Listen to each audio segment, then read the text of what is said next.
We meet so many youth every day. They're not astray. The youth today, and of course, with hundreds of millions of youth, you can't make one blanket statement. Naturally, there will be youth who have gone astray. Just as there are youth in America who have gone astray, and youth in England who have gone astray, and youth in Australia who have gone astray. But as a general rule, what I have seen is that the youth, whether it's the youth of Bharat, the youth of America, the youth of England, the youth of Australia, the youth anywhere, are actually doing fantastically. However, one very important thing has happened in Bharat that makes us think they've gone astray. And that is, they have stopped being unquestionably obedient. Right? You go back one generation, 2 generations, right? Aapki mummy, ya aapka papa, ya aapki nani, ya dadi ne aapko kuch bola. You would say ji, and you would do it. The idea of saying why would never occur to you. By chance, agar why bola, so it would be very likely ki tappar mara. Right? I mean, this is sort of the culture. Tum kya samajhte apne aap ko? Tum guru ban gaye kya? Why mere se pucha? Phir tumhara tappar mara. And you learn very quickly. Don't ask why. Just do what you are told. And that is in many ways how this culture has run for millennia.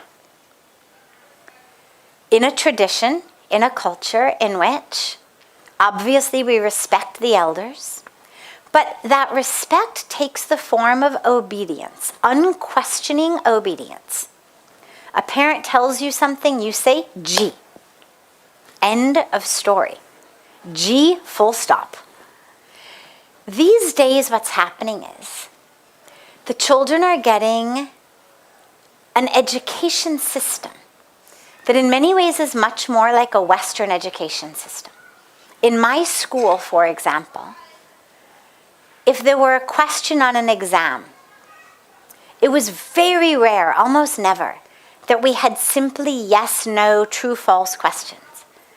There would be a question, you'd have to give the right answer, but you would also have to explain why you thought that answer was true.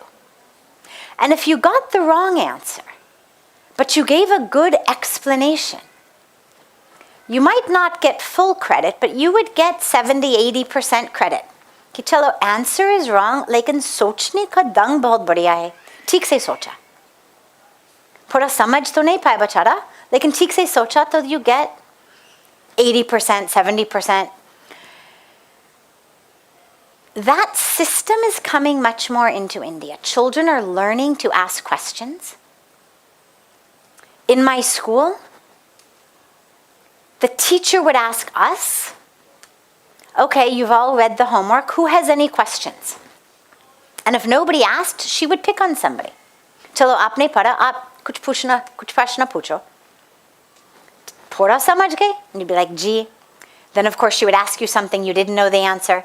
She'd say, ab chalo, pucho, jo nahi samajh pai. They wanted you to ask questions. It was rooted in ask questions, be inquisitive. Don't just take what we say. Figure it out for yourself. School is not about just memorization. It's about learning how to think. Now that system has come more in India, in education. Also with media and social media, they're getting much more exposed to the Western way. So now what's happening? Parents say to their children, "Chalo Bhagwan ji ke upar tilak lagao." Bachche pucha, "Kyon? Thappar mara." Kaise pucho? Now, the children were not being rude. They've not gone astray. They really sincerely are simply wanting to know, why do we do this? Why do we put tilak on Bhagwan in the mandir?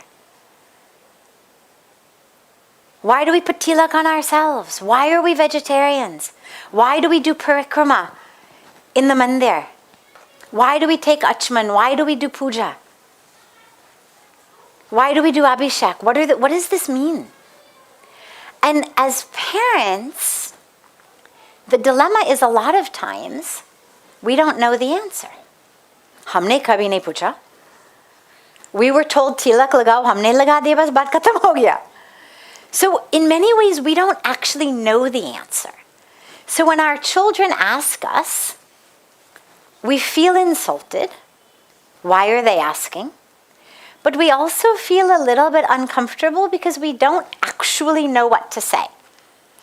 And it's a lot easier to just say, because I told you so. Jo main kehti hu na wo to karo. Baat khatam.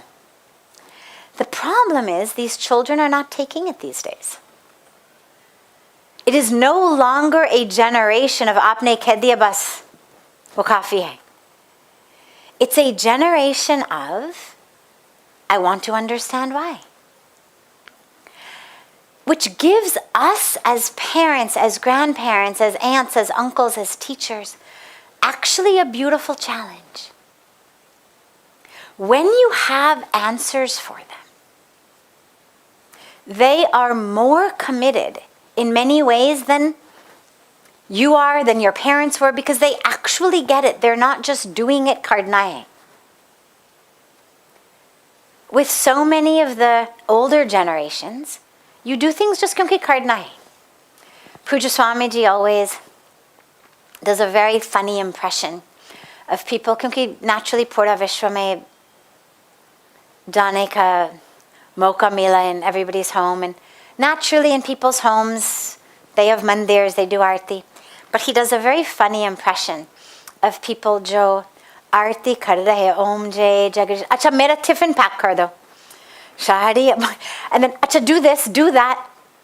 Matlab arti ki beech mein they're yelling instructions at family members, at the housekeeper, at something else. They're answering the phone. Acha main dobara karta hu, but now they're doing arti kyunki supposed to do arti.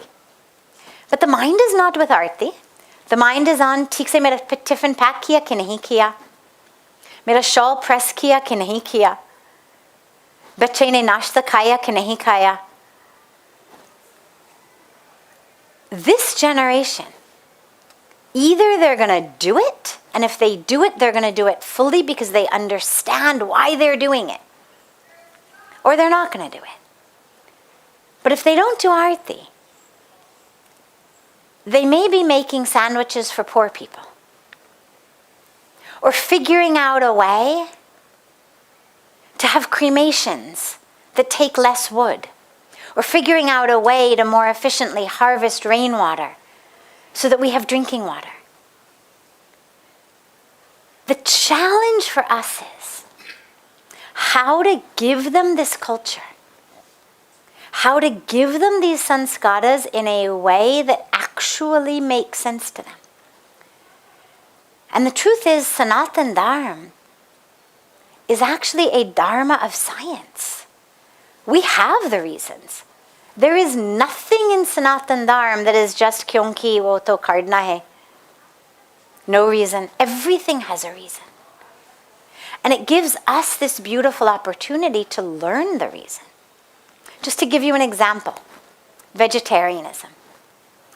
So you say to our children, ki hum vegetarian hai. So they say, why? Their friends are all eating hamburgers and hot dogs and chicken. They say, why? We say, because Go Mata Bhagwan hai. Go apni mata hai. वो कहते वो तो मेरा माता नहीं है. मैंने उसे तो जन्म नहीं लिया, ना मैं उसको भगवान मानती हूँ. Then we are stuck for Parmarth. And we become frustrated. Or we say things like, because Vasudev Kutumbakam, they are all our sisters and brothers. They say, "Tumhe aise nahi manti hu. That chicken is not my sister." And then you're stuck because you have nothing else to tell them. We've got these two reasons. Go Mata hai, and she's holy, and all of the animals are our sisters and brothers. But if that's not part of their worldview, we have nowhere else to go. Ya tapar mara? Yeah, we become frustrated and we give up. But if you actually say to them, we are vegetarians because we believe in feeding everybody. We believe in equality. And the meat industry actually is one of the greatest causes of world hunger. We are vegetarians because out of 16 pounds of grain, 16 pounds of anaj, wheat, rice, corn, soy, I can get 16 pounds of bread, chapatis, pasta, rice, or I can get 1 pound of meat. And I do not believe that I deserve the food of 15 other people. Isliye main vegetarian khati hu. Then they say, oh, they understand. We are vegetarian because the meat industry is the single greatest cause of climate change. Because the Amazon rainforest is being deforested to graze the cows who become hamburgers. Watch how fast your youth become vegetarians. I've seen it. I speak from experience. So it gives us the opportunity to actually learn the reasons. This is why so many years ago Puja Swamiji founded the Encyclopedia of Hinduism project in America. For the same reason.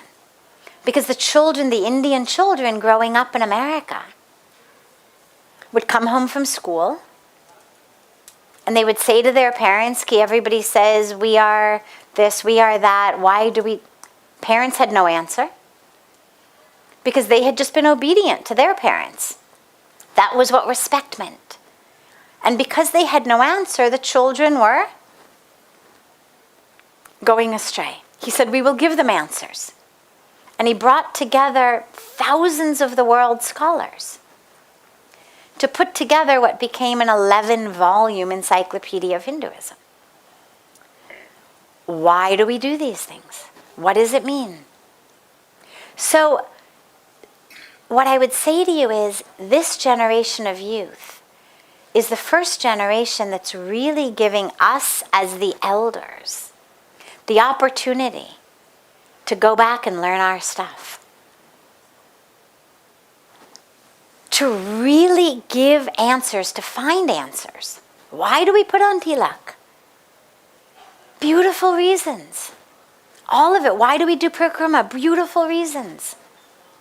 But you have to make it meaningful to them. And it also gives us a beautiful opportunity to be humble. And to admit, chalo, mujhe bhi malum nahi hai. Chalo saath hi saath Rishikesh chale. We'll ask. Yeah, these days we'll go on Google, we'll search, we'll find out. But don't dismiss them. They actually want to be part of the culture. The other dilemma is, speaking very honestly, we as the elders are not giving them a very good example. So for example, we're very good at just doing the rituals, but we're not so good at actually living them. And so for example, we say yam or niyam, right? Ahimsa, satya, asteya, apigraha. These are how we live. Brahmacharya. And we teach them to our children. This is how we live. Then we're going somewhere. We're supposed to meet people. Phone bachte hai, we're running late. Phone bachte hai. We tell our child, chalo uthao, unko bol do, hum rasta pe hain. Now usko to pata hai, hum rasta pe nahi hai. Gard pe hain. Tayari mein hai. But you've just told them, usko bol do, hum rasta pe hain. Now, later on, then our children start lying to us. and we say कि I don't know what's happened, बच्चे झूठ बोलने लगे. Well, ये किसने सिखाया? हमने सिखाया. We tell them, don't grab, don't hoard, be spiritual. Then we go to a shadi. In the car ride back from the shadi, we're talking about somebody's diamond, somebody's sari. We're gossiping. We're giving them these teachings of materialism, of gossip, of negativity. We actually have to set the example. We have to be the ones who really live this. And then the children get it. When you sit for meditation, when you sit for puja, and you stand up from puja, your children should be able to see the difference. Oh, Papa was very stressed. Wo mandir mein gaye. Vapas aaye like a changed man. Wow. Kya asar ho gaya. Not dhyan se ut ke, and then you're yelling, ki why is my breakfast not ready? Acha, how dare you wear this? Acha ye, acha wo. Then they think, kya fark pora? Fayda kya hui? Aadha ghante kharab kar diya. माँ को help तो किया नहीं, बेटे कुछ किया नहीं, फिर उठ के गाली देने लगे. ये क्या ध्यान है? So it actually is a beautiful opportunity for us, because these kids are very different. They're not going to just take it, as I said. They've got that sort of scientific mindset. We have to actually live it, not just preach it now. And then you'll see how on track they are. But we have to make the culture something alive, something meaningful, something that they see benefit in. Not just something that we do kyunki we've been doing it for thousands of years or karna hai. It should be fresh in today, not just history.